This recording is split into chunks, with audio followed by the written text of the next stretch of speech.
ქალაქ ნიუ-იორკში საპროტესტო აქცია მოეწყო. დემონსტრანტები, რომელთაც ისრაელის საწინააღმდეგო ლოზუნგები ჰქონდათ, ღაზაში მშვიდობიანი მოსახლეობის შიმშილობის დასრულებას მოითხოვდნენ.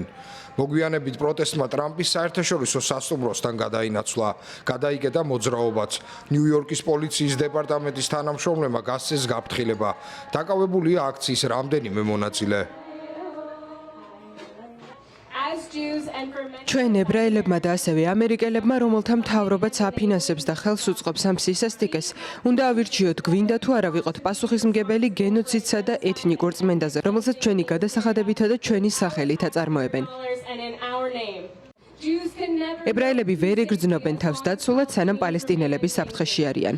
ერთადერთი გამოსავალი საერთო უსაფრთხოებაა. ნამდვილი თავისუფლება ყველას თავისუფლებაა.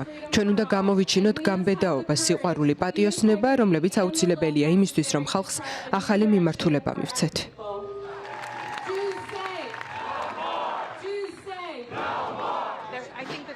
ვფიქრობ, სიტუაცია იცვლება და მიხარია, რომ ხალხიც იცვლის აზრს, თუმცა მიმაჩნია, რომ თუ აცნობიერებთ რა ხდება ღაზაში და მას თავის სახელს არქმევთ, ვალდებული ხართ გამოხვიდეთ ქუჩაში და ხმამაღლა თქვათ, რომ ეს გენოციდია, რომ ეს არის განზრახ მოწყობილი შიმშილი. ყველაფერი უნდა გააკეთოთ იმისთვის, რომ ეს სისასტიკე შეწყდეს.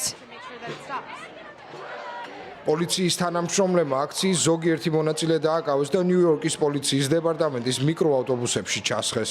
დაპატიმრებების მიუხედავად აქციის მონაწილეები პროტესტს მაინც გამოხატავდნენ.